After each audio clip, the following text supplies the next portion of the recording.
Perdieron toda justificación para la guerra hasta llegar a este punto, después de una serie de negociaciones sobre un memorando de entendimiento que habría sido favorable a Irán si no estuvieran tratando con la fuerza más pérfida del planeta, la misma que aún no ha cumplido el tratado de Black Hills.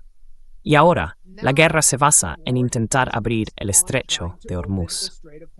Así que, básicamente, la guerra contra Irán ahora trata de volver al statu quo anterior, al 28 de febrero, cuando el ayatolá Ali Khamenei, líder de Irán y guía religioso de la República, fue asesinado en su despacho junto con toda su familia. La guerra ha perdido todo sentido. Y todos los que estáis en esta sala, supongo que de una forma u otra formáis parte de la comunidad antibélica en Estados Unidos. Esa comunidad antibélica es ahora la mayoría estadounidense, según una nueva encuesta de The Washington Post e Ipsos.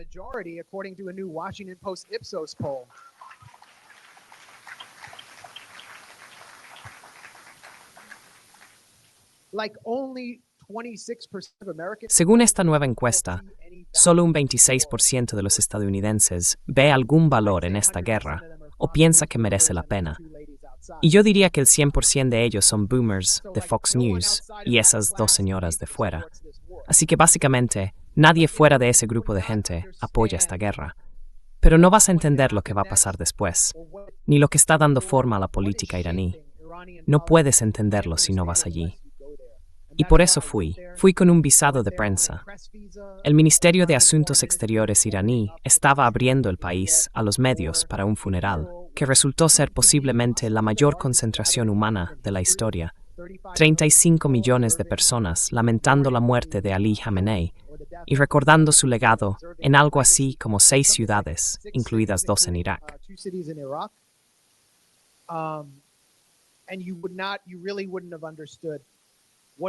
Y realmente no habrías entendido lo que está pasando con el pueblo iraní si no hubieras estado allí. Lo que yo vi fue pura indignación, una ira encendida y justificada, y un deseo de venganza según las pautas de la ideología y la tradición chií que se remontan a la batalla de Karbala. Donald Trump es visto como Yazid. Esto es la batalla de Karbala. Y el asesinato del ayatolá Khamenei golpeó profundamente el corazón y la mente de millones y millones de iraníes comunes, de los que se nos decía que no existían antes del 28 de febrero. Salieron a las calles para demostrarlo, y no tuvieron ningún reparo en levantar carteles que decían «Muerte a Trump». Eso es lo que quieren.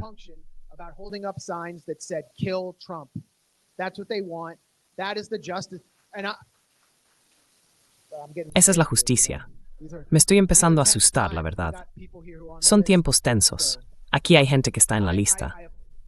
The Grayson se opone formalmente a la violencia política y rechaza cualquier forma de asesinato. Pero el hecho es que Israel empezó esto, e Israel convierte dispositivos de comunicación normales en armas, y básicamente es culpa suya. Así que Donald Trump ha desbloqueado algo que antes no existía. Todo empezó con el asesinato de Qasem Soleimani, el general de división Qasem Soleimani. ¿Fue en 2019? No, perdón, en 2020. Era la segunda figura más importante de Irán, el jefe de la fuerza Quds. Había derrotado al ISIS. Estaba defendiendo a Irán de las amenazas salafistas yihadistas respaldadas por la CIA. Y era muy querido por muchos iraníes.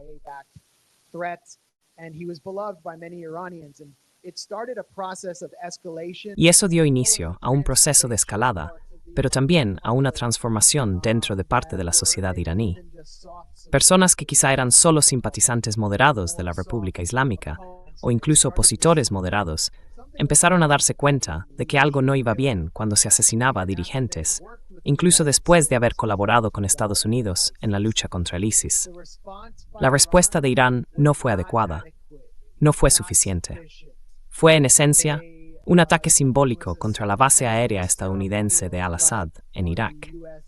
Y eso, en la práctica, dio a Estados Unidos luz verde para continuar con más asesinatos selectivos. Muchos de esos asesinatos ocurrieron en junio de 2025, cuando Israel lanzó la guerra de 12 días, un ataque sorpresa en plena negociación con Estados Unidos, durante el cual Washington, básicamente, ofrecía cobertura para el asesinato de civiles.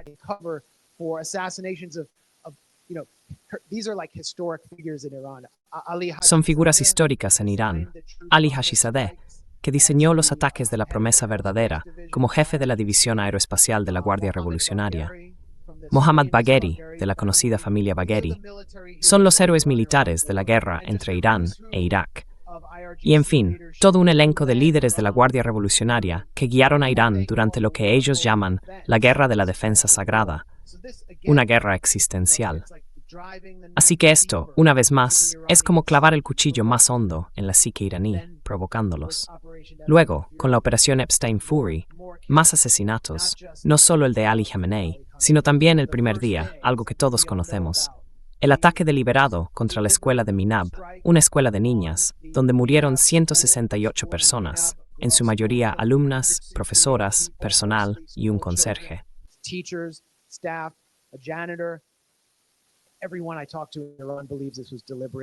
Toda la gente con la que hablé en Irán cree que esto fue intencionado.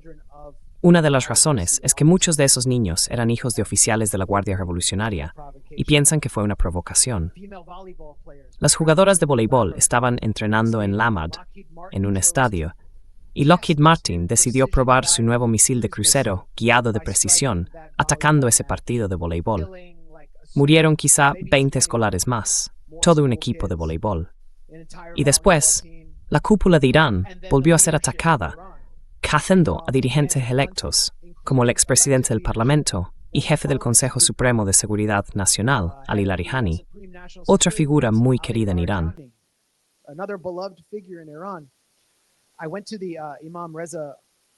Fui al santuario del Imam Reza, en pleno centro de Teherán, donde la primera tumba que vi fue la de Fakhrizadeh, el responsable del programa nuclear iraní, considerado el Oppenheimer de Irán. Fue asesinado en 2021 por el Mossad, que colocó una ametralladora controlada a distancia en una autopista y utilizó intermediarios locales para matarlo junto a su convoy. Y vi todo el muro. Visité el lugar en 2025. Estaba lleno del panteón del liderazgo iraní, liderazgo político, liderazgo militar, que había sido asesinado. Y es como el panteón que está justo por debajo de Khamenei, a quien muchas de las personas con las que hablé describen como un padre, un guía, un maestro religioso.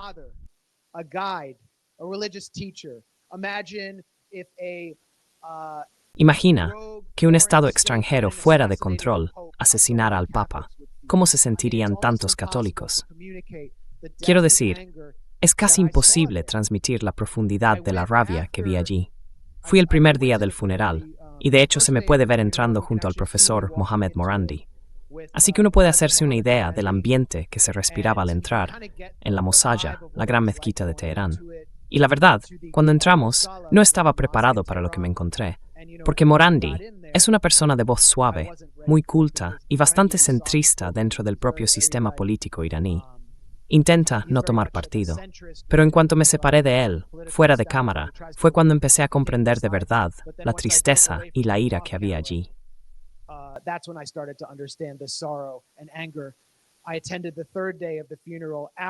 Asistí al tercer día del funeral, después de que el féretro saliera de la Plaza Sadi, que está al final del bulevar más largo de Irán, el Boulevard Azadi. Llegué sobre las 2 de la tarde, con un calor de unos 40 grados. Primero me detuve en la Universidad Sharif, una escuela de tecnología y ciencias. Ya sabes, allí estudian muchos jóvenes de clase media alta, incluso de clase alta. Se la considera, por así decirlo, el MIT de Teherán. Pude entrar gracias a un joven profesor de física, muy talentoso, que hablaba inglés. Me enseñó el Centro de Tecnología de Inteligencia Artificial, que había sido bombardeado por Estados Unidos, lo que les costó $500 millones en unidades de procesamiento gráfico. Fue un ataque deliberado para hacer retroceder a Irán y mantener un monopolio científico. Eso fue, digamos, en mi camino de entrada. Luego regresé a la procesión y se podía ver a cientos de miles de personas que seguían llegando bajo el calor de la tarde, incluso después de que el féretro se hubiera marchado.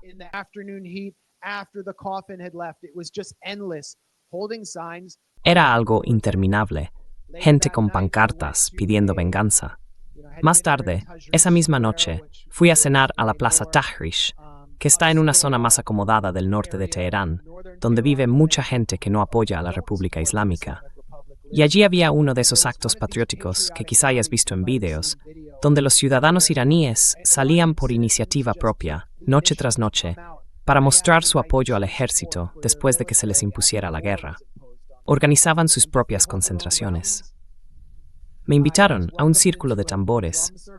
Era como el Parque Malcolm X, pero quizá un poco más intenso, con una música llamada Daman, que intenta recrear los sonidos de la batalla de Karbala, con enormes tambores que suenan como los cascos de los caballos de guerra y platillos que recuerdan al choque de las espadas.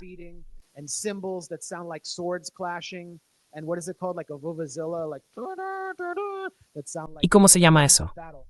Como una vuvuzela. Ese sonido, ya sabes, como los cuernos de batalla. ¿Cómo lo llamas? Eso es. Muy bien. Me dejaron sentarme allí y empecé a hablar con la gente ante la cámara. Verás parte de eso en algunas de mis coberturas. Esto es lo que muchas de las mujeres que habían estado en esos mítines bajo los bombardeos durante más de 120 noches querían que supiera. Una de ellas levantó una cadena de oro y dijo que era una de entre 1000 cadenas o piezas de oro que estaban intentando reunir como recompensa por la cabeza de Donald Trump para vengar la muerte de Qasem Soleimani. De verdad, no se puede exagerar la cantidad de rabia que hay allí. Y se me olvidó dar la bienvenida a todos los agentes del FBI de paisano que están aquí esta noche. Espero que estéis tomando buenas notas. Notas precisas. Solo me quedan unos pocos dispositivos. I only have so many devices left.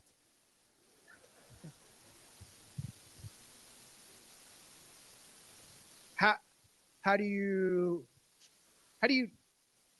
¿Cómo entender esa ira y ese deseo de venganza sagrada? Pues bien, planteé esta pregunta a varios funcionarios iraníes, entre ellos al alcalde de Teherán, Alireza Sakani, un conservador que fue rival del reformista Masoud Pezeshkian, el candidato presidencial, y crítico del memorando de entendimiento. Diría que Sakani está probablemente más cerca de la base revolucionaria de la República Islámica que el actual gobierno reformista. Y él me dijo, básicamente, que debéis respetar la ira sagrada de la República Islámica y escuchar la revolución. Pero la venganza puede dar otra forma en el terreno político. Podría consistir, por ejemplo, en expulsar de las leyes estadounidenses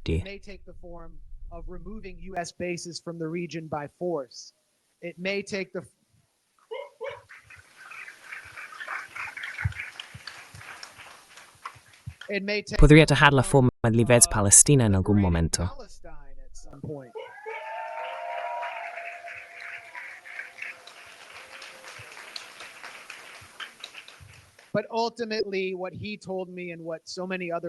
Pero al final, lo que él me dijo, y lo que me dijeron muchos otros funcionarios y personas que diría yo, están más cerca del núcleo del poder, fue que la venganza consistirá en asegurar la soberanía de Irán frente a este ataque, y que el gobierno y el liderazgo clerical, ahora Mojtaba Khamenei, que aún no ha aparecido en público, pero de quien sí se ha oído hablar, el gobierno no está respaldando el asesinato como política ni como forma oficial de venganza. Básicamente, dejan en manos del pueblo lo que decidan hacer.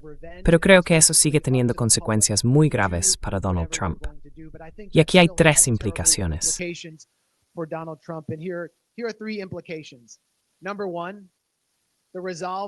Primero, la determinación del pueblo iraní es más fuerte que nunca para ganar esta guerra. Eso significa que soportarán graves daños económicos, que Estados Unidos parece decidido a imponerles para mantener el control del estrecho de Hormuz, y seguirán a su ejército hasta el final, incluso participando en la defensa frente a una invasión terrestre estadounidense, que en mi opinión sería un desastre para Estados Unidos. Segundo, la iniciativa del memorando de entendimiento siempre iba a ser destrozada y mal utilizada por Estados Unidos. La administración Trump violó 8 puntos del memorando de inmediato, sobre todo con las amenazas que Trump estaba lanzando. Simplemente no puede evitarlo.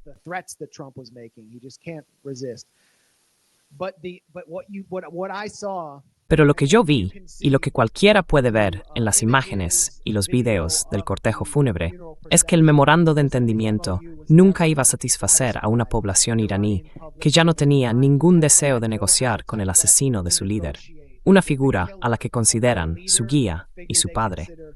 De hecho, le gritaban al presidente Pezeshkian cuando se presentó en ese acto, por atreverse siquiera a continuar con esas negociaciones. Esa fue, realmente, la historia de la semana. Y en tercer lugar, Donald Trump ha reconocido que ahora tiene una diana en la espalda. Estamos hablando de alguien que ha sobrevivido a 2 intentos de asesinato muy reales. O bueno, hay quienes sostienen teorías de conspiración sobre que lo de Butler fue algo interno, entre ellos la viuda de Corey Comperator, el bombero que murió en aquel ataque.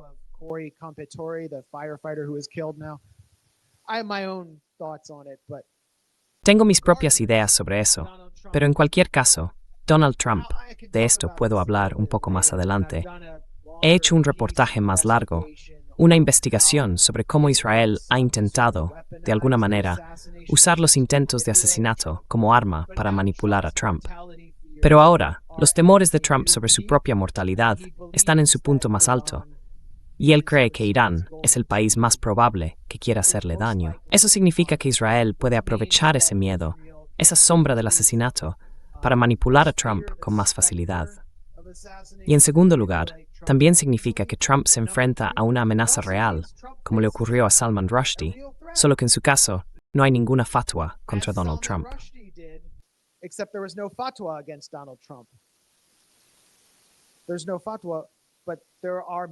No hay una fatwa, pero hay millones de personas que quieren vengarse de él por haber matado a la figura más querida de sus vidas, y también de su familia, de su círculo más cercano, y de quienes planearon el asesinato de Qasem Soleimani, incluido Mike Pompeo. ¿Qué pasa entonces? ¿Y quién es realmente responsable de eso? ¿Quién lo es de verdad?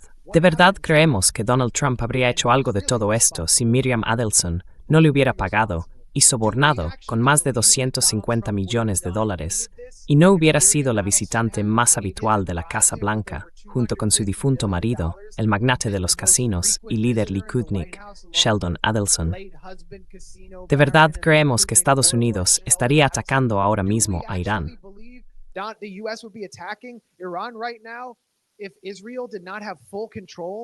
Si Israel no tuviera el control total sobre la administración Trump, si Donald Trump no fuera un vehículo de influencia israelí, si el antiguo jefe de campaña de Trump, Brad Parscale, no estuviera pagando $50 millones a los influencers de MAGA en la mayor y más dañina operación de influencia extranjera de la historia de Estados Unidos, para sabotear las negociaciones con Irán, ¿de verdad creemos que algo de esto estaría ocurriendo? ¿Que miembros del servicio estadounidense estarían muriendo si no fuera por la influencia de un Estado extranjero de apartheid?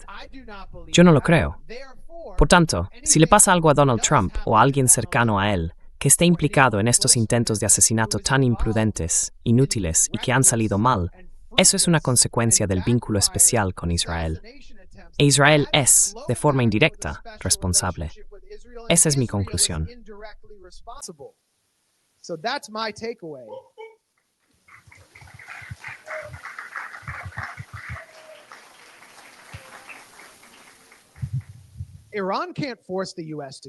Irán no puede obligar a Estados Unidos a ir a la guerra. Irán no puede influir en Estados Unidos para que adopte políticas que pongan en riesgo su seguridad nacional y destruyan el bienestar económico del ciudadano medio, ese que conduce un Uber o que intenta, como dijo George W. Bush, poner comida en la mesa de su familia.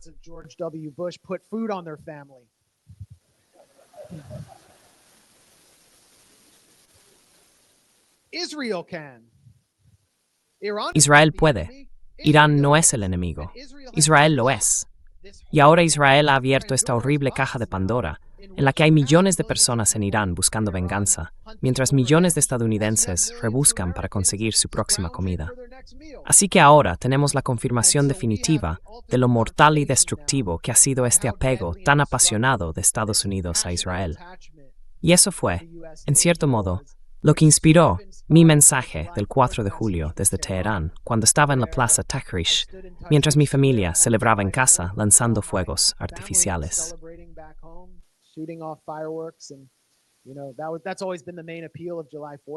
Eso siempre ha sido lo que más me ha gustado del 4 de julio. Un montón de fuegos artificiales ilegales traídos desde Pensilvania. Pero el mensaje era que deberíamos volver al discurso de despedida de George Washington y atender su advertencia sobre el apego apasionado a un Estado extranjero, un apego que podría destruir América desde dentro. Y también deberíamos escuchar las palabras de un pariente de uno de los padres fundadores, John Quincy Adams, cuando hablaba de ir constantemente al extranjero a buscar monstruos que destruir. Hubo tantas advertencias de los fundadores, de sus hijos y de sus sobrinos, que siguen siendo válidas hoy, que me sentí orgulloso de estar allí, en Irán, como estadounidense, para tender ese puente, para hacer el trabajo periodístico que hice y para ayudar a mostrar a los estadounidenses lo que vi. Y ahora dicho esto, estaré encantado de responder a sus preguntas hasta que empiece la noche de micrófono abierto. Gracias. Thank you.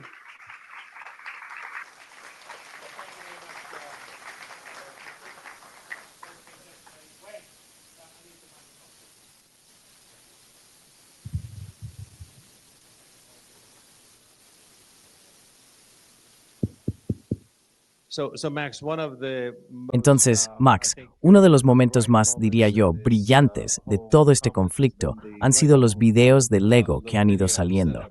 Sé que tuviste la oportunidad de reunirte con la gente que ha trabajado en eso. ¿Podrías contarnos un poco más sobre ello?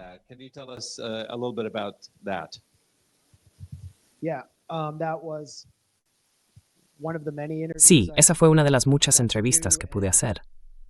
No se puede ver la cara del director de Explosive Media, porque es alguien que podría ser un objetivo de los ejércitos de Estados Unidos e Israel, que han matado a tantos periodistas e influencers, además de ciudadanos comunes.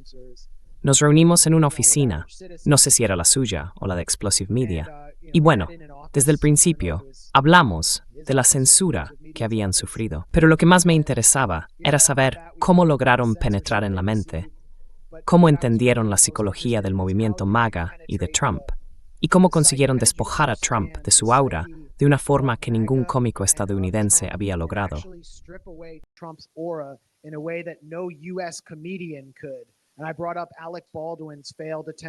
Y mencioné los intentos fallidos de Alec Baldwin de imitar a Trump, como en SNL pasaron años intentando burlarse de él, y al final eso solo ayudó a Trump. ¿Cómo? En fin, los liberales en Estados Unidos podrían aprender algo de esto. Y lo que me dijeron fue, tenemos un equipo de expertos en psicología que han hecho un perfil psicológico de Trump y del movimiento MAGA. Algunos son iraníes de la diáspora, pero la mayoría son de aquí. Y bueno, decidimos que lo que más odia a Trump es que le llamen perdedor. Y esa fue como nuestra primera ofensiva contra Donald Trump. Usamos figuras de Lego porque son algo familiar, que genera simpatía hacia las personas, pero al mismo tiempo permite parodiarlas con más facilidad.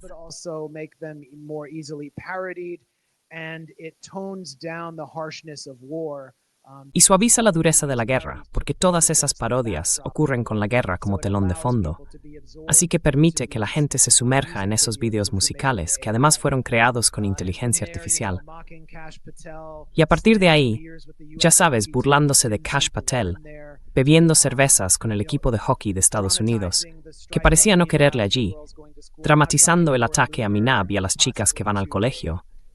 Y ahora, quizá, llevando a Laura Loomer a una 8ª o 9ª hospitalización, han conseguido realmente penetrar en la mente del movimiento MAGA. Y lo que él dijo fue, hemos hecho ingeniería inversa de la propaganda estadounidense.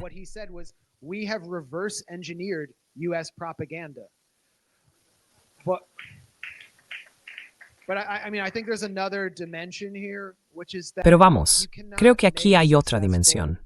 Y es que no se puede hacer una propaganda eficaz, o lo que los israelíes llaman hasbara, si estás en el lado equivocado de la historia.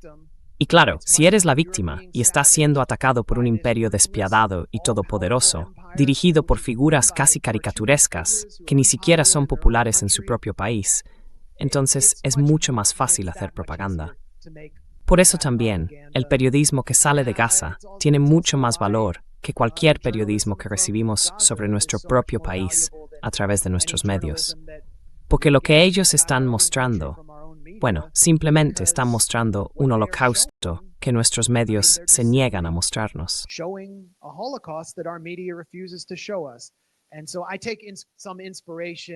Así que me inspiro un poco en eso, en ir al terreno y mostrar lo que vi, por ejemplo, en un barrio del este de Teherán, que había sido alcanzado por 8 misiles estadounidenses, completamente destruido.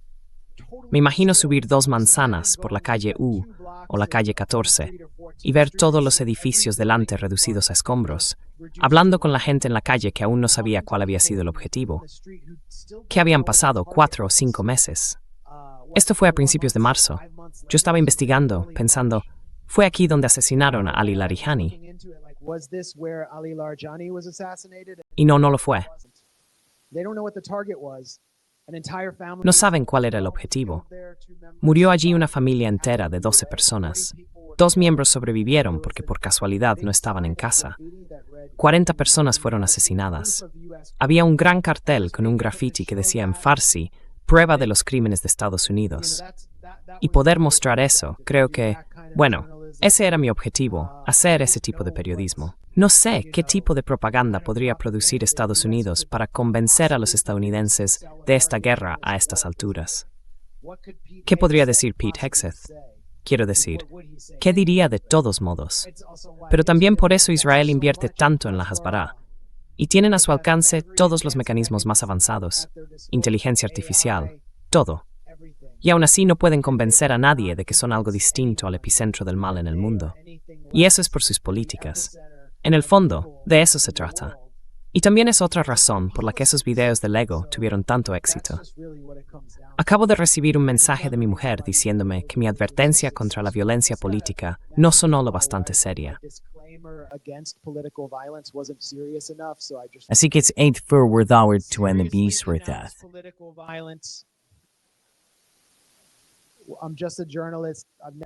Soy solo un periodista. Nunca he levantado un dedo contra nadie. No soy un ex luchador de artes marciales mixtas, como el secretario del Departamento de Seguridad Nacional, que afirmó falsamente haber servido en el ejército. Y a diferencia de nuestra administración, nosotros tampoco aprobamos la violencia en este ámbito. Solo quiero dejar eso bien claro. Quería preguntarte algo rápidamente, y lo hemos puesto en texto. Sé que fuiste como periodista. ¿Viste a muchos periodistas allí, de todas partes, de la comunidad internacional? ¿Y qué tan libre eras para moverte, para hacer lo que quisieras, para entrevistar o hablar con quien quisieras? Cuéntanos un poco sobre eso.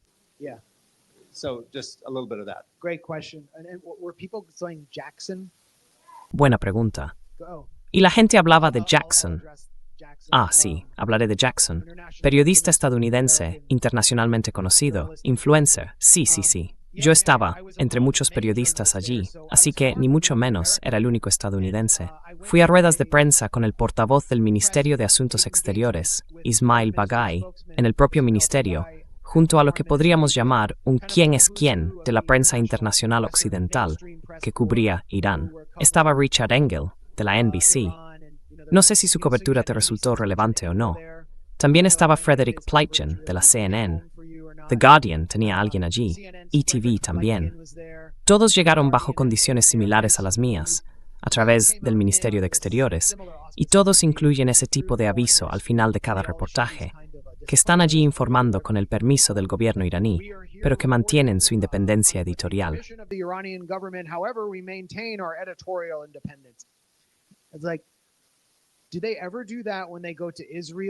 ¿Hacen eso alguna vez cuando van a Israel, donde se exige a todos los periodistas firmar una política de censura militar si quieren acreditarse ante la oficina de prensa del gobierno? No.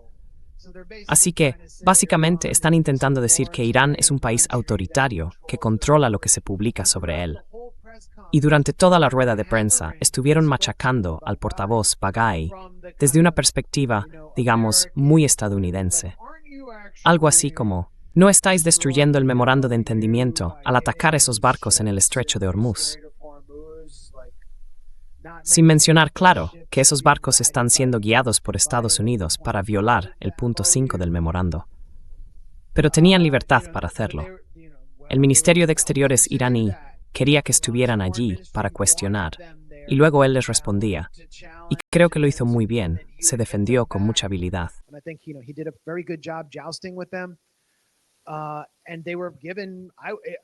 Y me imagino que les dieron libertad para informar desde donde quisieran. No creo que se les tratara del todo bien. Si vas a Irán, es importante tener en cuenta que si vas como turista y eres ciudadano estadounidense, tienes que ir con un guía. Y eso se debe, por un lado, a la larga historia de espionaje, sabotaje y vigilancia de Estados Unidos en Irán, y por otro, por tu propia seguridad, porque podrías quedarte allí sin traductor, y algo podría pasarte. Por eso creo que lo hacen. Normalmente los guías trabajan para agencias de turismo, así que yo he tenido algo parecido a un fixer, igual que los tuve en la Franja de Gaza o en otros lugares a los que he ido y donde necesitaba traducción, o cuando decía, quiero hablar con este funcionario.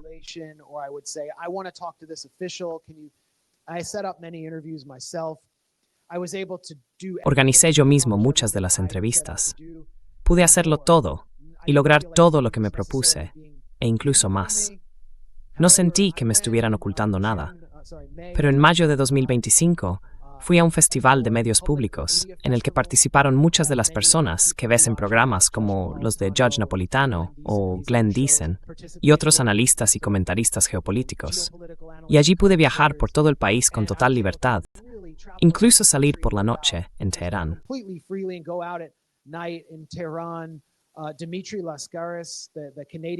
Dimitri Laskaris, el periodista canadiense, merece la pena ver algunos de sus reportajes. Estuvo en Irán al mismo tiempo que yo esta vez, pero en mayo de 2025, él iba solo por toda la ciudad. Al mes siguiente, cuando Israel inició la guerra de 12 días, esa guerra empezó con células del Mossad dentro de Irán, que llevaban a cabo atentados con coches bomba, asesinatos, operaciones de sabotaje, ejecuciones selectivas e incluso ataques con drones. Había almacenes secretos de drones dentro de Irán que eran gestionados por agentes del Mossad. Y a partir de entonces, Irán se volvió mucho más peligroso y también mucho más controlado en materia de seguridad.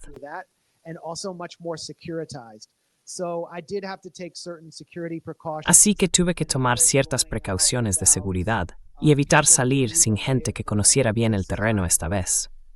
Podía haber sido un objetivo, y no quería que esto se convirtiera en algo sobre mí. Por eso no hablé de que me confiscaran los dispositivos en la introducción, ni de lo que me pasó al volver. Pero solo un apunte rápido sobre los periodistas que estaban allí. Esos periodistas estadounidenses acreditados. No creo que ninguno de ellos fuera interrogado, acosado o que les incautaran sus dispositivos. Y eso es porque tienen un punto de vista distinto al mío. Su punto de vista es el de los dueños de sus redes corporativas, así que no representan exactamente una amenaza para esta guerra. Por eso no fueron maltratados, ni se violaron sus derechos constitucionales, hasta donde yo sé.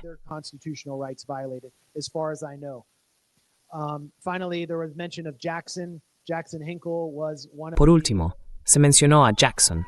Jackson Hinkle fue uno de los... Bueno, creo que, ya sabes, a veces hace cosas con las que le digo directamente que no estoy de acuerdo, y puede que ya se lo haya dicho, pero otras veces también demuestra mucho talento, y hay una razón por la que la gente le aplaude. Diría que coincidí con él en Irán. Había estado en Saná, en Yemen, bajo los bombardeos de Estados Unidos, y llegó a conocer al liderazgo de Ansar Allah. Así que me ayudó a organizar una próxima entrevista con miembros de Ansar Allah que están en Teherán, para mí y conmigo, que creo que será muy interesante, porque pienso que la guerra en Yemen va a reanudarse. Vi a Jackson allí, en su ambiente, y en Irán es considerado un héroe nacional.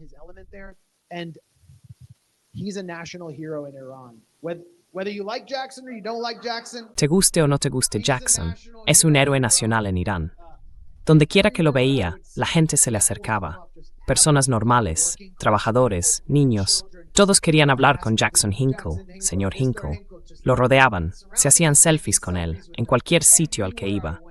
Mucha gente de la izquierda en Estados Unidos lo critica. Pueden tener sus motivos para no estar de acuerdo con algunas cosas que dice, pero pueden decir que tienen el mismo nivel de relevancia en un país que es objetivo de un imperio, como Irán. Esa fue la pregunta que me vino a la cabeza cuando lo vi caminar por allí y ser tratado como si hubiera sido elegido para algún cargo. Es solo una observación objetiva. Siguiente pregunta.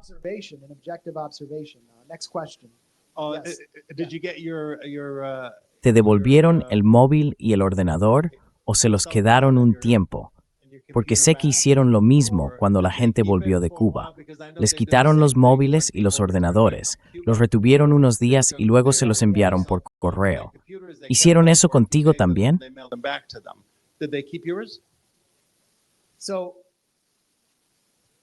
Así que me dijeron, después de interrogarme, y puedo entrar en eso antes de que terminemos.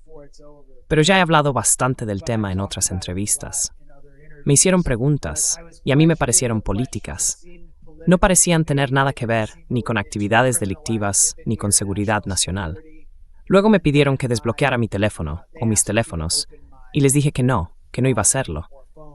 Entonces me dijeron, de acuerdo, los vamos a confiscar, te los devolveremos mañana. Solo los vamos a conectar a unas máquinas. Creo que estaban usando tecnología israelí de Cellebrite para eso. Pero no me los devolvieron al día siguiente.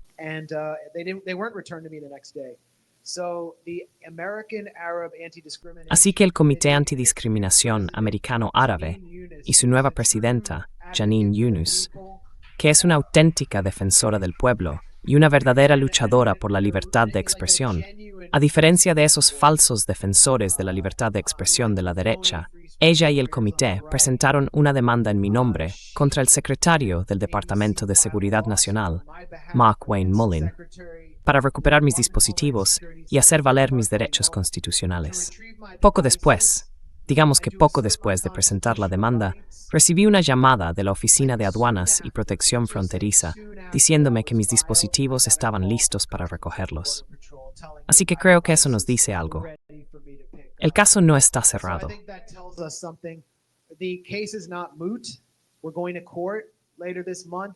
Vamos a ir a los tribunales a finales de este mes porque queremos recuperar cualquier copia que hayan sacado de mis teléfonos y toda la información o los datos obtenidos en esta incautación inconstitucional.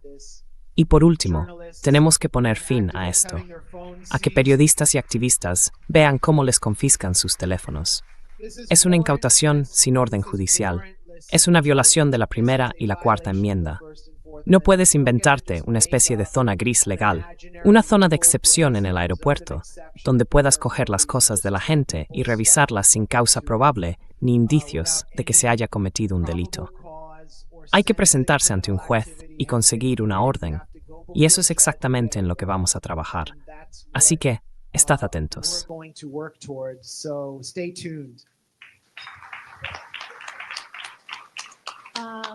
Hola Max, nu grammar artijo de mara esposa. Sala ancha nyanjis parting. It's Amstradis, sigisas.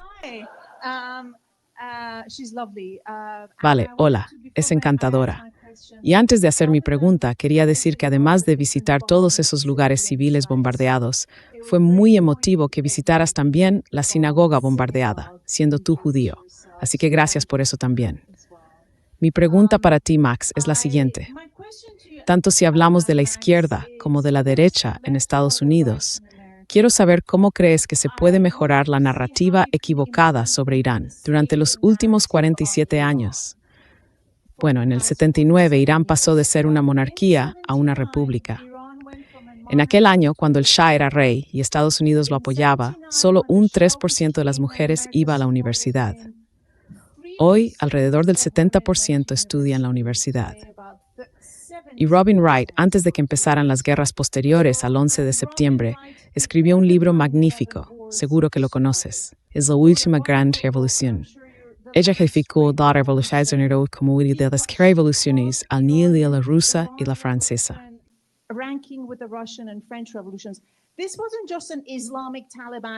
Esto no fue solo una toma de poder del talibán islámico, fue una revolución. El país pasó de un 3% de personas yendo a la universidad a un 70%. El componente islámico de la República es una parte importante, sí, pero la razón por la que normalmente el 70% participa y vota no es solo porque sean religiosos. Es porque creen que se ha creado una república y que les corresponde a ellos encontrar el equilibrio. Esa narrativa no existe en Estados Unidos. La gente asume que esto es simplemente un Talibán 2.0. Y yo siempre les digo a mis amigos y vecinos, escuchad, el presidente es cirujano cardíaco. El ministro de Asuntos Exteriores tiene un doctorado de una universidad británica. La idea de que esto es una república se ha perdido tanto en la izquierda como en el centro y en la derecha. Y eso perjudica a quienes elaboran las políticas. ¿Cómo podemos mejorar eso? Itzumi obtenuves es fundamental.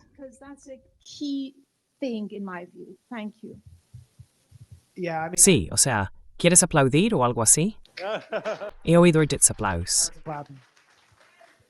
If you go to my Twitter X timeline, Si vas a mi cuenta de Twitter, o X, publiqué una entrevista con una profesora universitaria que quiso contar, por iniciativa propia, justo lo que acabas de decir, que la República Islámica de Irán y su liderazgo, y en concreto Jamenei, habían creado un espacio que le permitió conseguir todo lo que quería como mujer y como académica, mientras se sentía protegida de lo que, según ella, son los estragos que muchas mujeres sufren en las democracias liberales occidentales, donde sus cuerpos se cosifican y se convierten en mercancía. Ahora mismo, hay un porcentaje bastante alto de gente en este país ganando dinero con OnlyFans. Es un problema real y no se está abordando. Yo no soy chi, ya lo sabéis. Puede que después me tome una IPA para relajarme. Sí. I might have an IPA after this to relax. I'm a product of a liberal democracy. Soy producto de una democracia liberal, pero tengo que respetar que esta es otra cultura, con una historia de 3000 años, y que tienen derecho a decidir su propio destino. Y además, las mujeres, en muchos sentidos, están a la vanguardia de esa construcción de su propio destino, ya que son mayoría en las universidades iraníes. También hay un porcentaje más alto de mujeres en el Parlamento iraní que en el Congreso de Estados Unidos. Así que esta es una historia que realmente no se está contando. Igual que la historia de los judíos en la República Islámica. Yo diría que no están atrapados por el sionismo, y por eso Israel atacó su sinagoga, para infundir miedo en esa comunidad y empujarla a huir hacia los muros espartanos, fortificados y sin fronteras del Israel del apartheid. Porque tener una comunidad judía estable y fuerte en una república islámica o en el mundo islámico desacredita al sionismo como refugio para los judíos del mundo.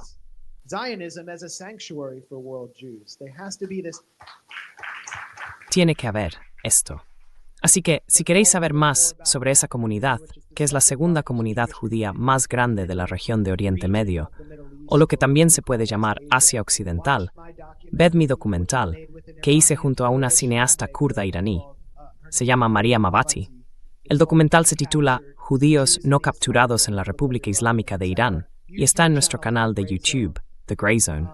Y bueno, echad un vistazo también a nuestras entrevistas con grandes académicas y analistas, como Nahid Poresa o Sitara Sadehi, que están en The Grey Zone. Veréis la calidad que producen las universidades e instituciones iraníes.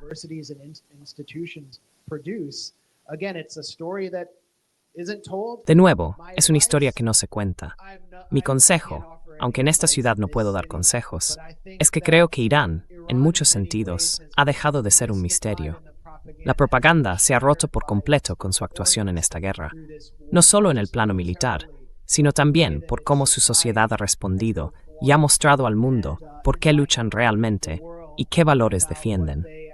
Y lo que me gustaría ver es que nosotros simplemente nos apartemos y les dejemos decidir su propio destino, que se reformen desde dentro.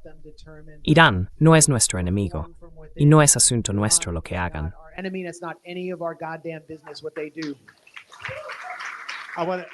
Quiero abrir el turno a otros iraníes.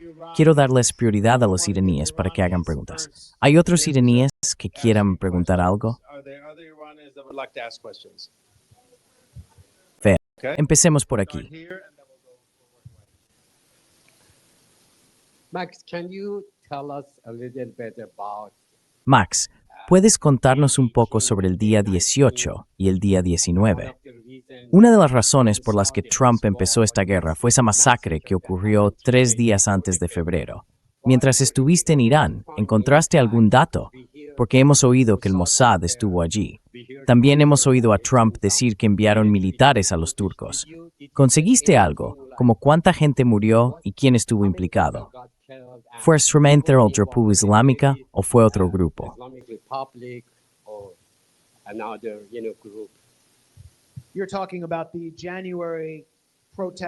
¿Te refieres a las protestas o disturbios de enero? Sí. Sí. No, esto fue el 7 y el 8 de enero, un mes y medio antes de la guerra. Sí, vale. Y cuando venía hacia aquí, habéis visto a esas 2 mujeres monárquicas fuera, con un cartel que decía algo así como 40.000 asesinados. Y otra vez, siempre tengo en mente las críticas de mi mujer, Anya. Ya sabéis, siempre me da apuntes cuando hacemos un directo. Es como mi productora vital. Y me dijo que había sido un poco duro. Le mandé el vídeo de mi enfrentamiento y me dijo que no debería haber salido tan enfadado desde el principio. Pero es que me dio muchísima rabia ver a esa gente todavía ahí, con esas cifras falsas que se usaron para justificar una guerra que masacró a niños en las escuelas y acabó matando a más personas de las que murieron en aquellos disturbios. Me enfadó muchísimo ver a esa gente que celebraba el día en que asesinaron a los niños de Minab, bailando en las calles.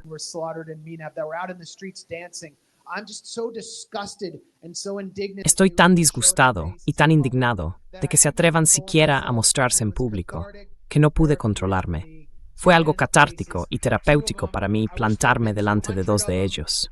Ojalá hubieran sido 200 o 2000, pero eso fue lo que pasó. Y así es como me sentí. Esos disturbios fueron el puente entre la guerra de 12 días de junio de 2025 y la gran guerra que Netanyahu realmente quería. Necesitaban algo que pusiera en marcha esa gran guerra. Ocurrieron un poco antes de lo que Israel había previsto, pero ya se estaban preparando para ello. Scott Bessent, el secretario del Tesoro, dijo que Estados Unidos había devaluado deliberadamente la moneda iraní para empezar a provocar protestas económicas.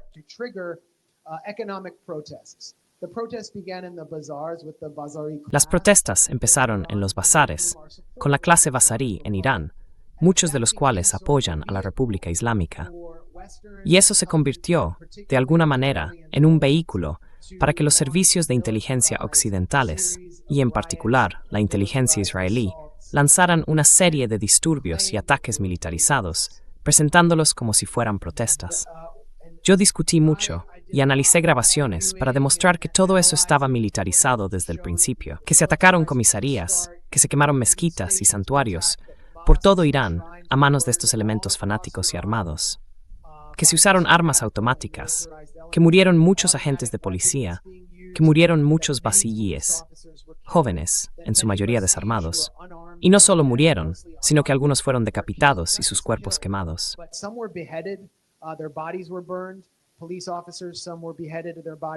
Algunos agentes de policía fueron decapitados, sus cuerpos quemados, y eso en realidad no se estaba contando en Estados Unidos.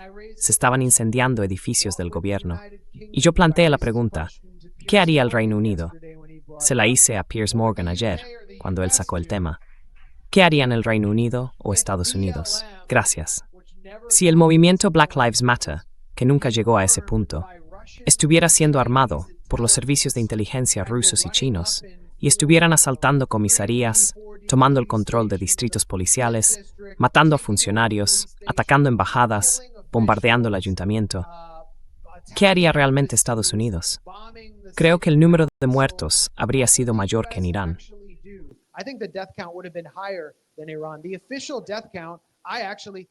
Creo que la cifra oficial de muertos es, en realidad, precisa, porque es muy alta. En solo 2 días murieron más de 3.000 personas. Es muchísima gente. Y se registró el nombre y el documento de identidad de cada una de las víctimas. Muchos eran manifestantes, otros eran alborotadores violentos, y también había leales al régimen, incluidos policías y ciudadanos comunes de la Basij, que fueron asesinados por los alborotadores. Eso fue lo que ocurrió en esos 2 días. Dijeron que habían muerto 40.000 personas. Eso significaría que en solo 2 días, la policía iraní, que no está tan armada como la policía estadounidense, habría matado a más gente que la que murió en Auschwitz en el momento más intenso de la solución final. ¿Cómo habrían hecho algo así?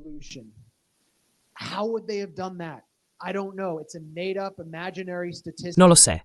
Es una cifra inventada, imaginaria. Y Donald Trump dijo hace poco que habían muerto 53.000 personas.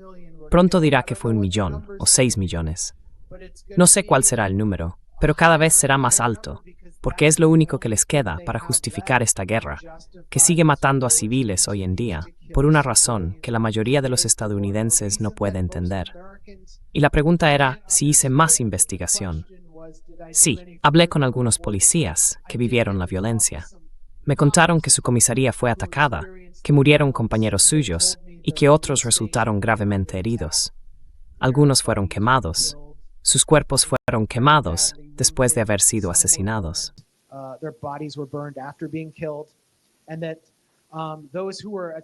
Y que quienes estaban atacando su comisaría con armas usaban rifles de francotirador rusos Dragunov, probablemente comprados a través de intermediarios serbios, además de escopetas, pistolas y fusiles AK-47. Los disparos se hicieron en línea recta, lo que indicaba que tenían experiencia de combate. Eran del MEK, el MEK del pueblo, los mujahidines Ekalk, un grupo respaldado tanto por la CIA como por el Mossad. Eso era lo que estaban enfrentando en Teherán, en las regiones del oeste o del noroeste, en ciudades como Kermanshah. Está documentado que militantes kurdos participaron y dispararon contra la gente. Hablamos de Komala, que incluso tiene una oficina aquí en Washington, D.C., lo que apunta a un respaldo del gobierno estadounidense, y también de Pete Jack. Esa es la verdadera historia, y son verdades incómodas que el público estadounidense necesita comprender mejor.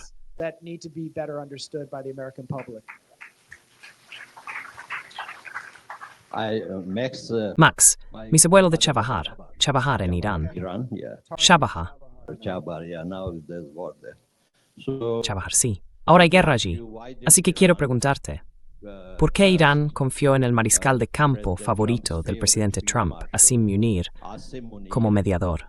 Y segundo, ¿por qué no lograron incitar a los kurdos, a los baluches y a los demás contra el régimen, contra el gobierno iraní? ¿Cuál es tu opinión sobre la primera pregunta? Quiero saberlo. Verás, estoy impresionado porque creo que Asim Munir es un agente de la CIA. Quiero decir, ¿qué es exactamente el ejército pakistaní? Eso es todo. Quiero decir, ¿quién está detrás de todo eso? Es una junta respaldada por Estados Unidos. Así que, bueno, ese era, ya sabes, el único mediador que habría sido aceptable para los negociadores estadounidenses. ¿Y quiénes son? Steve Witkoff y Jared Kushner. No hace falta que diga mucho más, pero ¿a qué país responden realmente? Y lo de Jared Kushner, su empresa, ¿cómo se llama? Affinity Partners, estaba prácticamente vacía hasta que los saudíes empezaron a llenarla de dinero, y luego los emiratíes hicieron lo mismo. Así que él es un vehículo, ya sabes. Ideológicamente está muy comprometido con el proyecto sionista, pero también es un instrumento de influencia saudí y emiratí.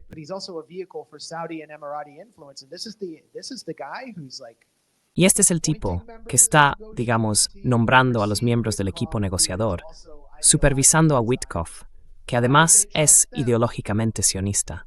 ¿Por qué confiaron en ellos? Esa es una gran pregunta que ahora mismo está agitando la política iraní y provocando divisiones y reflexiones bastante serias. En una entrevista reciente, Abbas Araghchi, el ministro de Asuntos Exteriores, dijo que tenían que negociar para demostrar que actuaban de buena fe y que Estados Unidos no, y que había que llevarlo hasta el final. Y eso puede ser cierto si eres un país más pequeño, asediado, con un ejército mucho más reducido y técnicamente más débil. Puede que no te quede otra. Puede que hayan tenido que negociar con Estados Unidos sobre el memorando de entendimiento para poder salir del bloqueo naval estadounidense y sacar el petróleo iraní. Mi UN staff tiene $6 millones en ingresos.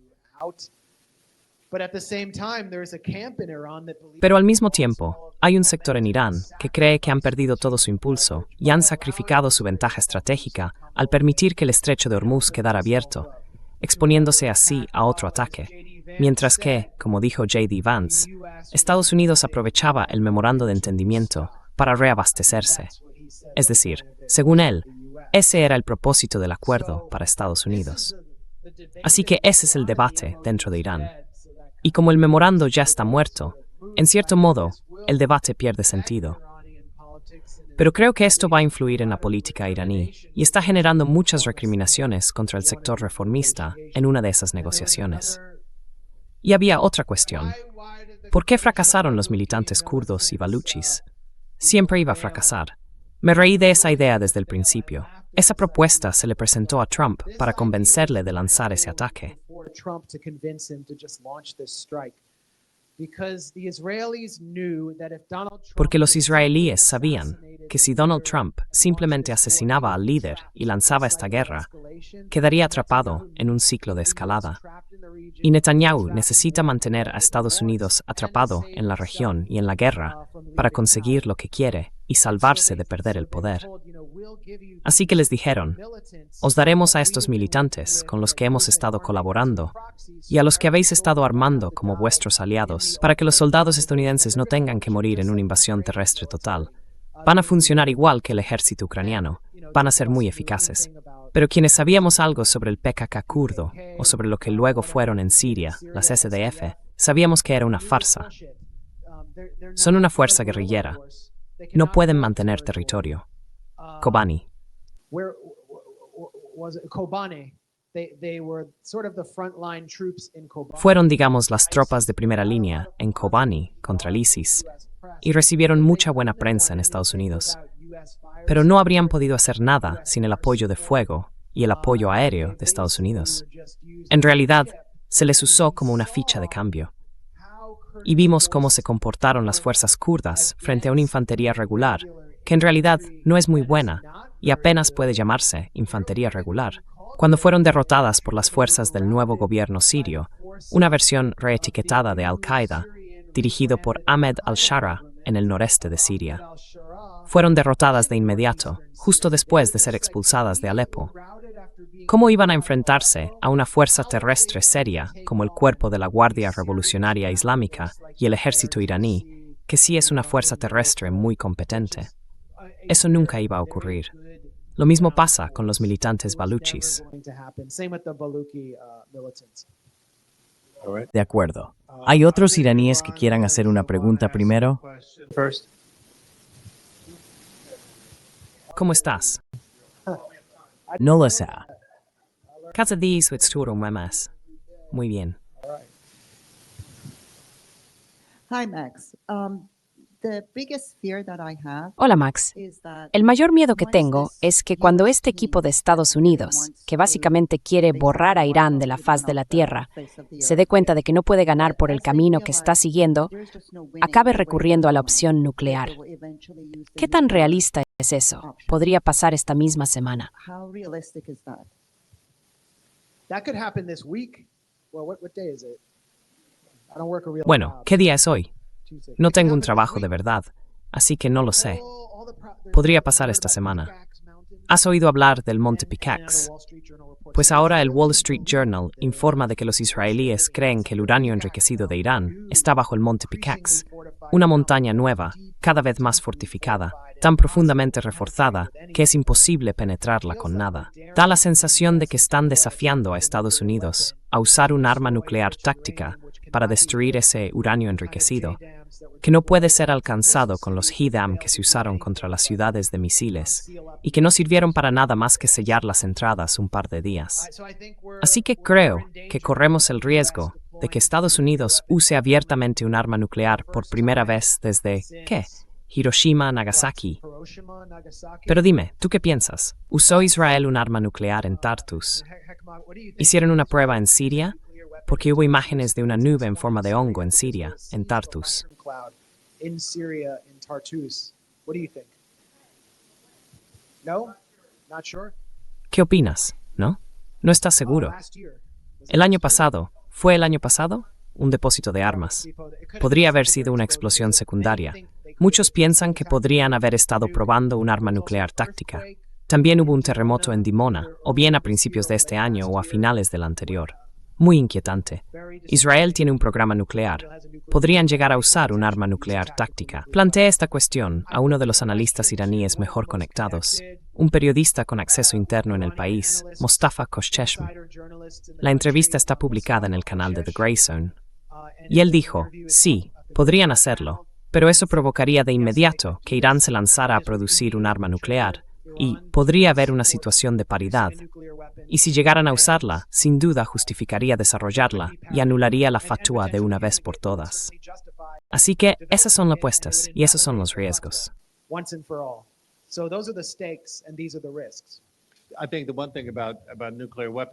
Creo que lo que pasa con las armas nucleares es que son malas para el capitalismo. Por eso creo que no las usan, sinceramente. Porque una guerra da mucho más dinero. Ya sabes, poder vender todas esas bombas, conseguir que la gente se altere, es mucho más rentable que simplemente acabar con todo. Así que pienso que seguirán con esta guerra de desgaste, seguirán fabricando más armas, seguirán pidiendo más fondos. Hoy mismo estaban pidiendo $90,000 millones más solo para esta guerra. Así que creo que, bueno, lo único positivo que podemos sacar de todo esto es que las guerras nucleares son malas para el capitalismo. Esa es mi teoría. En muchos sentidos, esta guerra es mala porque está desacreditando al capitalismo. Desde luego, es mala para el dólar. Es mala para, bueno, es estupenda para Northrop Grumman. Es fantástico para los contratistas. Se están forrando, literalmente. Sí, y eso beneficia a los que hacen operaciones con información privilegiada cerca de Trump. Sin duda.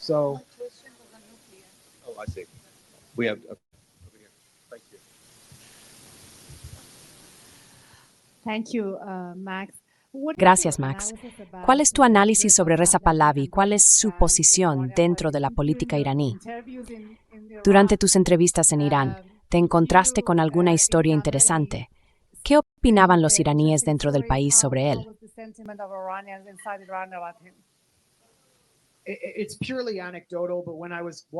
Es algo puramente anecdótico, pero cuando estuve caminando por Irán en 2025, conocí a mucha más gente que se declaraba monárquica. También conocí a algunas personas que todavía dicen ser monárquicas en Irán y no tienen miedo de decirlo, pero no conocí a tantas, y eso, claro, es anecdótico. Es casi un análisis sin valor. Según mi propia observación, creo que él ya no tiene fuerza. Está totalmente desacreditado, y muchos iraníes de clase media están enfadados con él por haber pedido ese bombardeo que mató a tantos iraníes, a civiles comunes, y que no consiguió ningún resultado. Puedo contarte otra anécdota. Estaba sentado con un amigo que apoya a la República Islámica y cuya familia está dividida sobre este tema.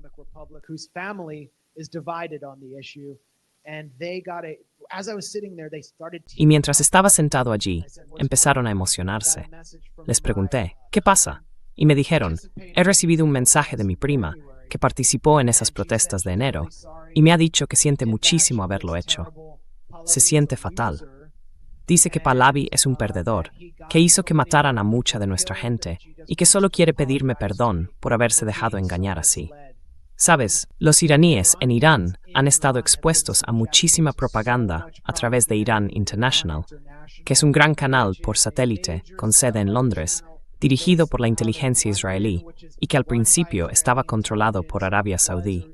BBC Persian es mucho más sofisticado y está más orientado a los iraníes de clase media y con más formación.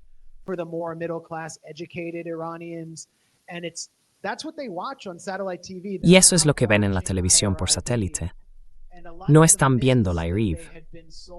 Y muchos de los mitos que les habían vendido, por ejemplo, que el Ayatollah Jamenei tenía caballerizas y era un hombre extremadamente rico, que su hijo era un playboy, o que en realidad estaba fuera del país escondido o refugiado en un búnker. Todos esos mitos se vinieron abajo el 28 de febrero, cuando Estados Unidos perdió la guerra. Así que ahora hay una nueva conciencia entre la gente. y también un nuevo cuestionamiento sobre el imperio de mentiras al que han estado sometidos. Y creo que el príncipe payaso del Potomac es una verdadera víctima de esa toma de conciencia.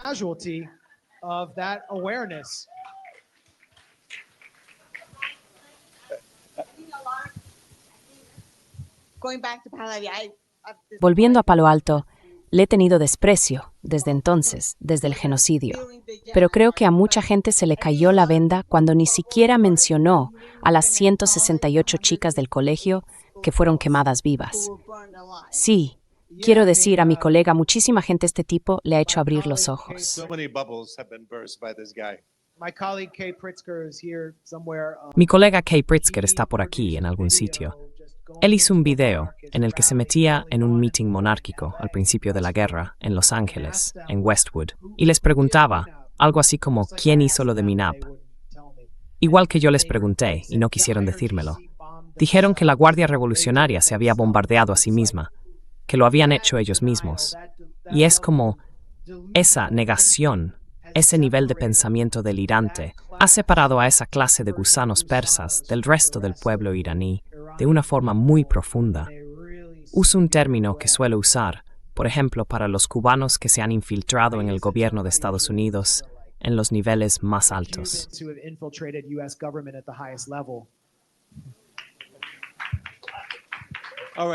De acuerdo, vamos a dar la palabra también a otras personas. Tenemos a un iraní, perdón. Sí, Craig me escucha muchos iraníes. Los iraníes son ruidosos. Madre mía, espera un momento. Perdón, soy un poco tímido con las cámaras, pero haré lo mejor que pueda. Como iraní. ¿Puedes acercar un poco el micrófono, por favor? Como estadounidense. Como iraní estadounidense, criado aquí, aunque nunca viví en Irán. Dejé a mi familia, dejé Irán cuando tenía 2 años. Ahora tengo 64, así que puedes imaginar lo pequeño que era. Así que todos los que crecieron conmigo pensaban que yo sería parte de esa diáspora que anima sin pensar, de forma absurda, diciendo que Pahlavi será el próximo líder. Con eso crecí. Eso es lo que me rodea.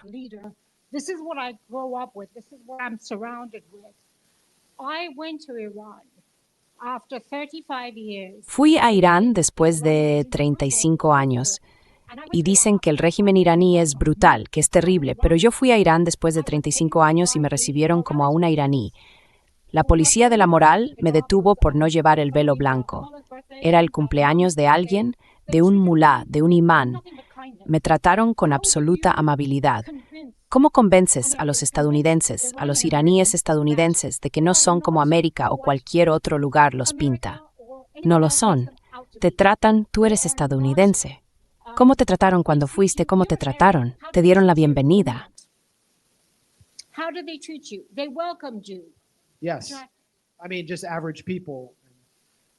Sí, quiero decir, gente normal, de a pie. Me recibieron en sus casas personas con todo tipo de puntos de vista. Cuando viajé en el metro de Teherán, todo el mundo quería acercarse y hablar conmigo sobre Estados Unidos, y muchos de ellos tienen familiares allí. Es un lugar muy acogedor. Esa fue mi experiencia. ¿Cómo puedes convencer a la gente? Pues mira, una de las cosas que hice en mi primera visita fue grabarme caminando por la ciudad, grabarme paseando por los centros comerciales, grabarme subiendo al monte Tochal. Ya sabes, Darband. Sí, Darband, donde hay unos restaurantes preciosos y puedes ver cómo es el ambiente por la noche.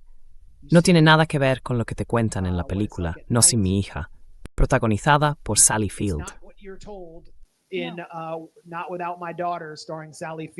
Así es. Sabes, las mujeres llevan hijab, no les están acosando. Esa mi sacante, pues. No están siendo acosadas por la policía de la moral por todo Teherán. Esta vez vi mujeres, gente vestida como hipsters, mujeres con faldas hasta aquí, sin hijab, simplemente caminando por la calle. No les pasa nada. No puedo decir que no haya reglas o que no las haya habido, pero las normas se han relajado mucho. Y este no es un tema en el que el estamento clerical iraní ni el propio liderazgo quieran una división. Quieren unidad entre la parte más secular de la población y la parte religiosa, porque se enfrentan a una guerra existencial. Así que no quieren que este asunto salga a la luz. Ahora hay una postura más liberal respecto al hijab. ¿Mucha gente quiere más libertad personal allí? Sí, claro. Igual que yo quiero más libertad personal aquí, como que no me confisquen mis dispositivos.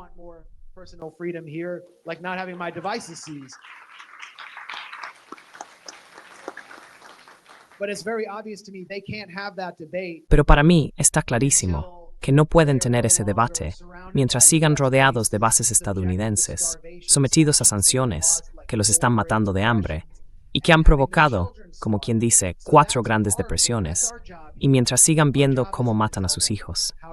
Así que ese es nuestro trabajo aquí. Nuestro trabajo no es decirles cómo vestirse o qué hacer, pero de verdad creo que la reforma solo podría llegar cuando Irán sea realmente soberano. Y, como decías, no es como uno se imagina cuando está en las ciudades. Simplemente no lo es. Y otro punto sobre tu pregunta acerca de la credibilidad de Reza Pahlavi.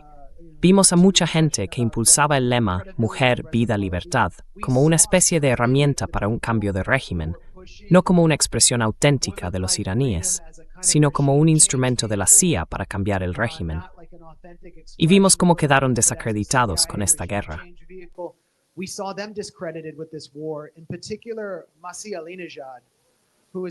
En concreto, Masih Alinejad, que básicamente es, ya sabes, la mujer del pelo, es en realidad un activo de la CIA. Toda su carrera, su estilo, todo eso.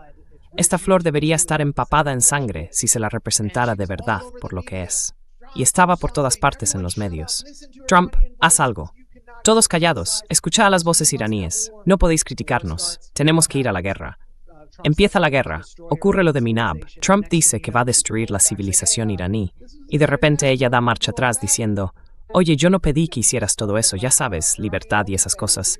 Y como un OnlyFans o un Uber iraní. No volvimos a verla. Jake Tapper dejó de invitarla. Ya no sirve.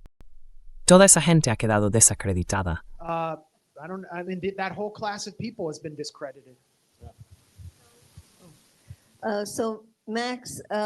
Entonces, Max, me pregunto si podrías hablar un poco sobre la región, sobre cómo crees que se están desarrollando las cosas, y también sobre la nueva declaración de los hutíes, que dicen que van a imponer un bloqueo naval a Arabia Saudí. ¿Cómo crees que eso va a afectar a Irán?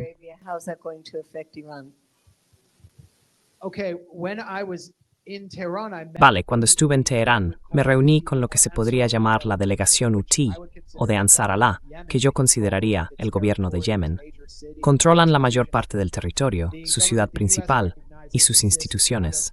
El gobierno que reconoce Estados Unidos opera básicamente desde un hotel en Riad. Es como, no sé, el Juan Guaidó del Mar Rojo o algo así. Pero bueno, hablé con la delegación. ¿Cómo llegaron allí? Pues llegaron volando con Mahan Airlines, que es una aerolínea iraní, y tuvieron que romper un bloqueo aéreo. Y cuando subieron al avión, había drones hostiles sobrevolando, saudíes o estadounidenses, supongo que MQ-9. Y varios de ellos llamaron a sus familias para decirles algo como, puede que este sea mi último viaje, pero lo hago por nuestro país.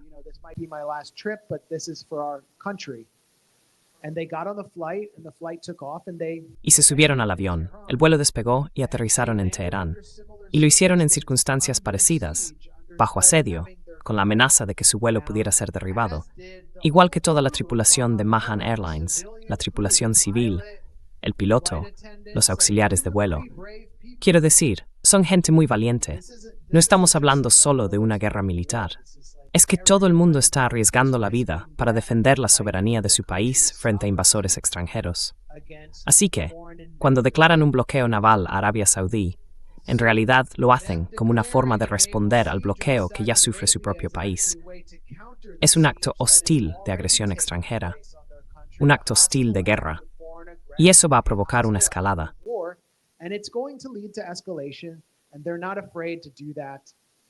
Y no tienen miedo de hacerlo.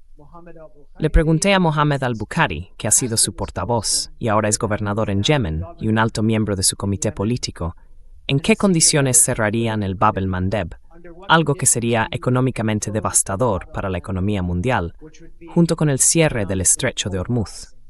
Y me dijo, Bueno, ya lo hemos cerrado al tráfico israelí, pero podemos ajustar eso y cerrarlo también al tráfico estadounidense, e incluso más allá. Así que todavía tienen esa carta que jugar. Si deciden jugarla, es lógico pensar que la administración Trump enviará de nuevo a la Marina estadounidense para atacarlos, después de haber fracasado la primera vez en levantar ese asedio.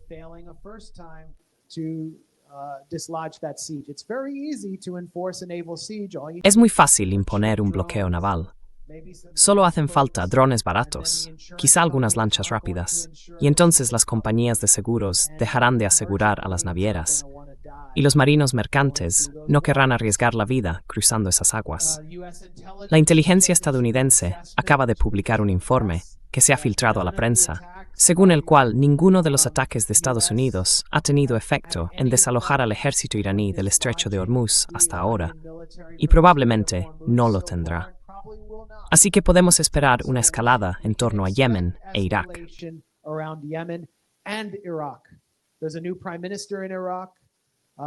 Hay un nuevo primer ministro en Irak que ha destituido a numerosos funcionarios por corrupción. Pero muchos de esos funcionarios estaban vinculados a las Fuerzas de Movilización Popular, las PMF, que forman parte del eje de resistencia y se crearon con la cooperación de la Guardia Revolucionaria iraní. Ahora ha pedido el desarme de todas las PMF antes de septiembre y se ha reunido recientemente con Donald Trump en la Casa Blanca. Esto ocurre después de la firma del Memorando de Entendimiento entre Líbano e Israel, mediado por Estados Unidos, que en la práctica invalida el acuerdo entre Irán y Estados Unidos y supone una declaración de rendición del Estado libanés ante la ocupación israelí. Tiene todos los ingredientes para una guerra civil, algo que, en mi opinión, Estados Unidos desea para Líbano con el fin de debilitar a Hezbollah.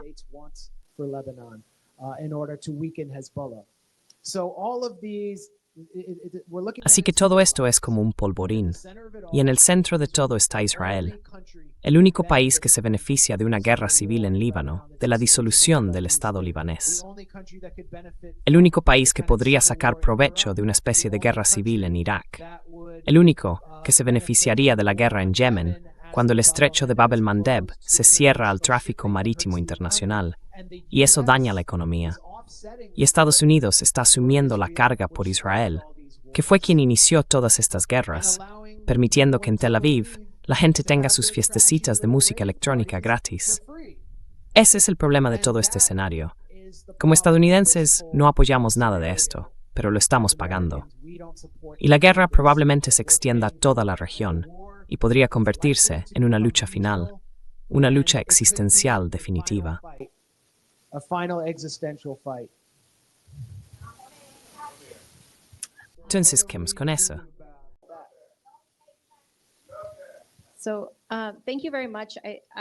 Muchas gracias. He disfrutado mucho de tu comentario. Creo que como iraní escucho constantemente cosas como no pueden vestir como quieren o todo ese discurso sobre la libertad y demás, pero nunca asumimos la responsabilidad por las sanciones que hicieron posible esta situación desde el principio. Así que, si lo miramos desde una perspectiva económica, ¿cuál es nuestro papel como estadounidenses ahora? La guerra es una cosa, lleva décadas ocurriendo, pero también somos responsables de que haya personas que mueren de insuficiencia cardíaca porque no pueden conseguir sus medicamentos en el país. Eso le pasó a mi tío.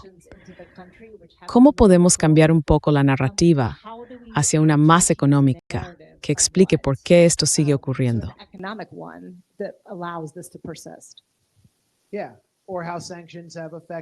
Sí, o cómo las sanciones han afectado a los cubanos o a los venezolanos. Quiero decir, ¿cómo han impedido que Venezuela responda ante un terremoto catastrófico? ¿Por qué no estamos teniendo una conversación nacional sobre lo que en la práctica no es solo terrorismo financiero, sino una especie de política genocida? Y creo que un ámbito donde hace falta más estudio y más enseñanza es en el mundo académico, en las universidades. Pienso que NIAC y Code Pink han hecho un muy buen trabajo intentando educar a la gente sobre las sanciones.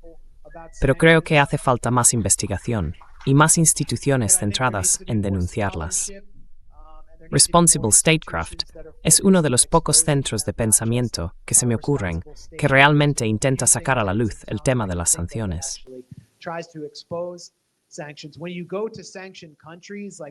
Cuando vas a países sancionados, como cuando estuve en Caracas, allí tenían todo un centro de estudios llamado SUDIS, dedicado a analizar las sanciones, su impacto en Venezuela y cómo librarse de ellas. En Irán pasa lo mismo. Habla con esos expertos, aprende de ellos. Lee mi artículo, que es una reseña de un libro de Richard Nephew, quien probablemente formará parte de la próxima administración demócrata. Él fue quien diseñó las primeras rondas de sanciones contra Irán. Anneminghat Tinti Razi de las sanciones presumía de semeves privado a los iraníes de niveles récord de pollo durante el Nowruz.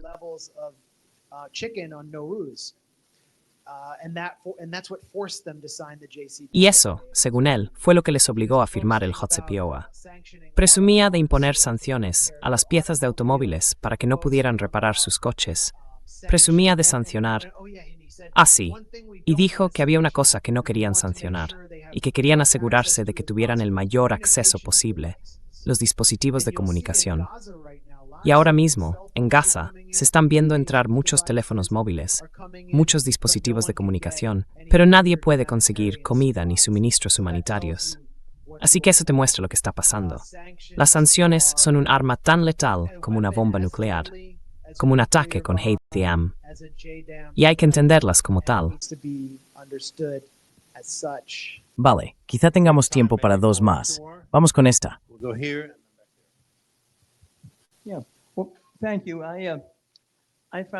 Bueno, gracias. Me ha resultado especialmente interesante tu relato porque hace 18 años pasé 5 semanas viajando por Irán. Era un periodo de relativa apertura y todo lo que la gente decía, que no es como uno se imagina, que la gente era increíblemente amable, era cierto. No tenías la sensación en aquel momento de estar en un estado tan represivo ni nada por el estilo. Pero había algo muy claro.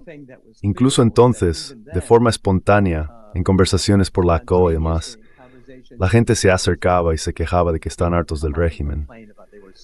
Daba igual si era una mujer, un taxista de 50 años o una B70 caminando por la OA.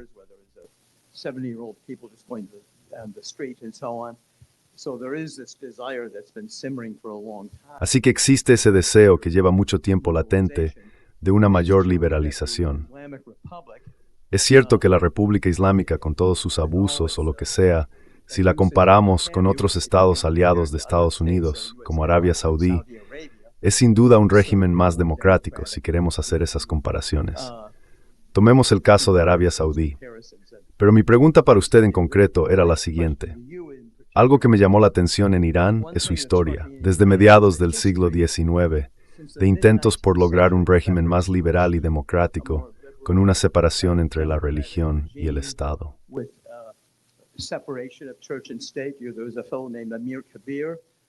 Hubo un hombre llamado Amir Kabir, que fue consejero del Shah a mediados del siglo XIX. Intentó impulsar una serie de reformas, pero fue asesinado por miembros de la familia real y por los ayatolás. Más tarde, a comienzos del siglo XX, tuvo lugar lo que se llamó la Revolución Constitucional. Empezó en Tabriz, en el norte, donde también hubo intentos de cambio, pero los rusos la frustraron. Así que la pregunta es si esa historia, que se remonta al siglo XIX, con Irán intentando construir un Estado más liberal, más abierto y más democrático, fue algo que encontraste en tus distintas conversaciones y visitas a Irán y con su gente.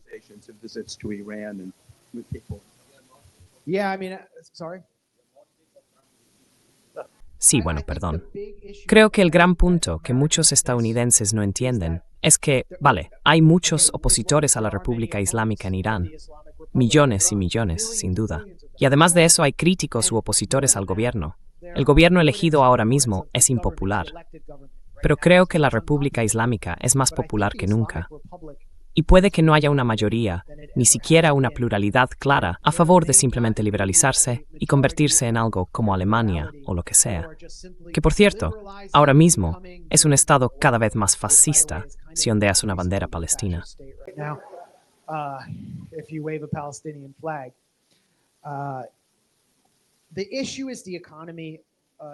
El problema es la economía. Es la economía. Estúpido. Eso también se aplica a Irán. Y la pregunta es, ¿A quién culpan? ¿A quién culpa la gente por la situación económica? Muchísimas personas culpan al gobierno. Y durante la guerra contra el ISIS, por ejemplo, muchos culpaban a la propaganda que llegaba desde Irán International, diciendo que el gobierno estaba malgastando todo ese dinero en Hezbollah y en las fuerzas de movilización popular. Decían que ese dinero podría haberse invertido en nuestros hospitales y en la educación, y que por eso la gente era pobre. Y mientras tanto, ocultaban las sanciones.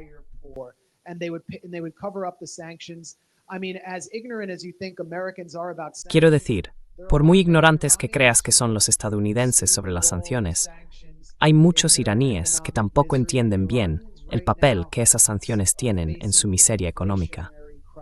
Y ahora mismo los iraníes se enfrentan a una crisis inflacionaria como nunca antes, así que sus ingresos valen cada vez menos. Y si eres de clase media, sientes que trabajas muchísimo, que tienes una buena formación, que incluso tienes un título de ingeniería, pero no puedes comprarte un coche nuevo. ¿A quién vas a culpar por eso? Y claro, que hay problemas de corrupción, sin duda. Así que tienes a gente delante de ti a la que puedes echar la culpa. No creo que el problema principal sean nuestras cuestiones sociales, aunque eso también es un tema real. Y la verdad es que, si sabes dónde está la fiesta en Teherán, puedes encontrar algunas bastante salvajes.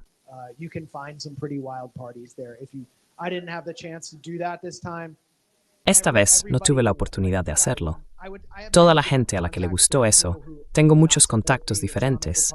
Hay personas que no apoyan a la República Islámica, que son laicas, y todos tienen arak en casa y un vino casero realmente bueno. Sabe mejor que el vino en caja de Ernest y Julio Gallo. He oído que allí hay una especie de fiesta tipo Burning Man. No está abierta. Y como no está abierta, deberíamos bombardearlos, ¿verdad? Quiero decir, esa es más o menos la lógica. Creo que las sanciones han hecho muchísimo daño y han contribuido a la impopularidad.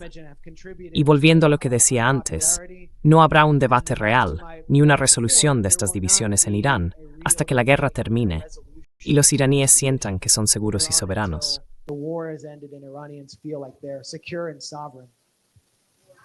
Sobre el tema del fin de la guerra.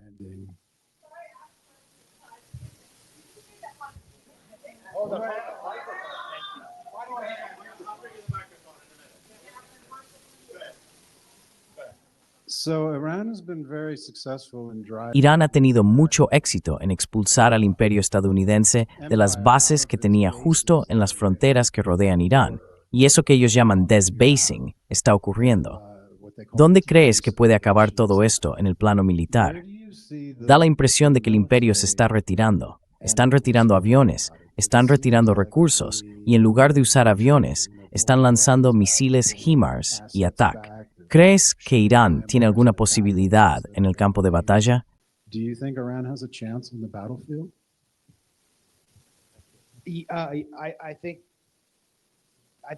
Creo que sí, y te diré por qué. Empieza a quedar claro que desde el punto de vista del ejército iraní o de la Guardia Revolucionaria, debido a la reducción de bases en los estados del Golfo y a la creciente disposición, aunque discreta, de esos estados a acomodarse a la República Islámica y retomar las relaciones económicas, estamos viendo que Emiratos Árabes Unidos ha empezado a enviar dinero de nuevo a Irán. A los saudíes no les ha gustado esta guerra y se enfrentan a un riesgo de desestabilización mucho mayor que un país como Emiratos. La monarquía de Bahrein, tan impopular, podría caer. Más del 40 o 50% del país es chií. En Kuwait, alrededor del 30% también es chií.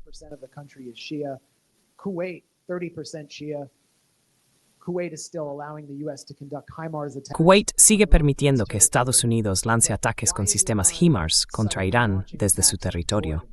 Pero, ¿por qué Irán está atacando ahora a Jordania?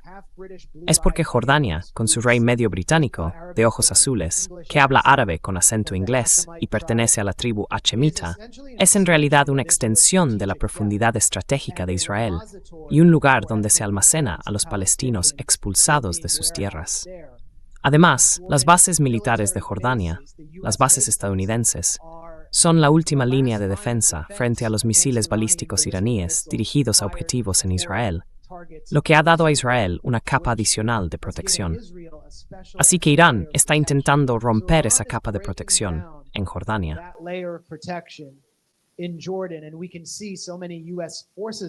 Y podemos ver que hay muchísimas fuerzas estadounidenses concentradas allí. No sé si el ejército de Estados Unidos estaba preparado para estos ataques, porque Irán entiende que al final Estados Unidos va a tener que concentrar gran parte de su poder aéreo dentro de Israel, en la base aérea de Ramón y en la de Nevatim. Y ahora mismo Israel está censurando los daños en esas bases tras la última ronda de conflicto. No sabemos cuántos F-35 podrían haber sido alcanzados en la base aérea de Nevatim. Quiero decir, está totalmente censurado. Están mejor protegidos allí que en los países del Golfo, porque Israel tiene muchas capas de defensa aérea y además es un país más pequeño y mucho más densamente poblado.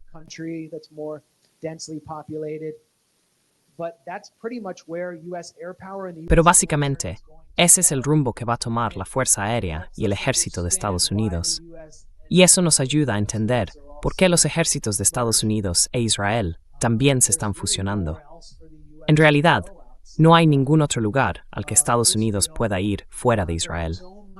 Ahora mismo, hay tanta potencia aérea estadounidense concentrada en Israel que no permiten que los aviones estadounidenses estén en el Aeropuerto Internacional Ben Gurion, porque están impidiendo que los aviones civiles puedan despegar. Además, están utilizando a civiles israelíes como escudos humanos, que es la estrategia no oficial de Israel. Así que, en mi opinión, hacia ahí se dirige todo. Y al final, la batalla definitiva será en Israel. El campo de batalla final será Israel. Perdona, tengo una pregunta para aclarar algo. Sí, una aclaración. ¿He oído bien? ¿Has dicho que el gobierno elegido es impopular? Cada vez menos popular. ¿Podrías explicar eso un poco más? Porque la última encuesta muestra que Peskov, por ejemplo, Peskov y Volodín, el presidente del Parlamento, están entre las figuras más, básicamente las más populares. Las más populares.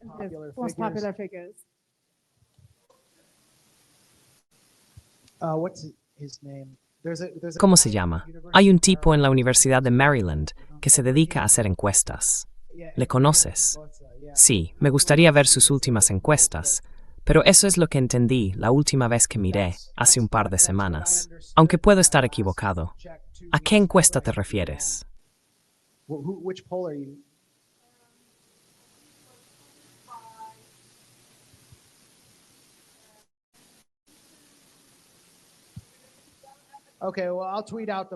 Vale, si me he equivocado, publicaré la encuesta en Twitter.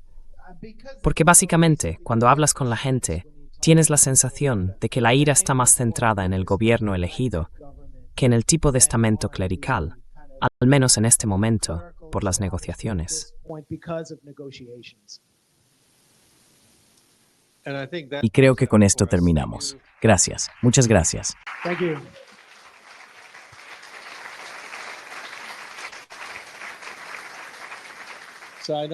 Sé que tienes muchos seguidores aquí, pero ¿puedes contarle a la gente cómo puedes seguirte en las distintas plataformas? Solo quería hacer un último comentario, y es que van a por nosotros. Van a por todos nosotros. ¿Has leído la lista de inteligencia artificial del Departamento de Estado? Parece un refrito de todos los panfletos escritos por David Horowitz y Front Page Mag. Están señalando a personas del movimiento contra la guerra como si fueran amenazas para la seguridad nacional. Y sí, se puede tomar a broma, se puede hacer chistes sobre ello, pero creo que hay que tomárselo en serio. Es un intento inconstitucional de desmantelar a quienes se interponen en el camino de esta maquinaria bélica, cada vez más odiada, más psicótica y más codiciosa. Y tenemos que mostrar unidad. Hay muchas divisiones, muchas diferencias entre la gente, pero ahora mismo no podemos permitir que eso nos separe. Tenemos que unirnos contra esto. Así es como quiero cerrar. Gracias. Tenemos un par de libros de Max a la venta en nuestra librería por si alguien quiere uno. Si no te importa firmarlos para la gente, Max, Muchísimas gracias. Gracias a todos por estar aquí. Nos vemos pronto.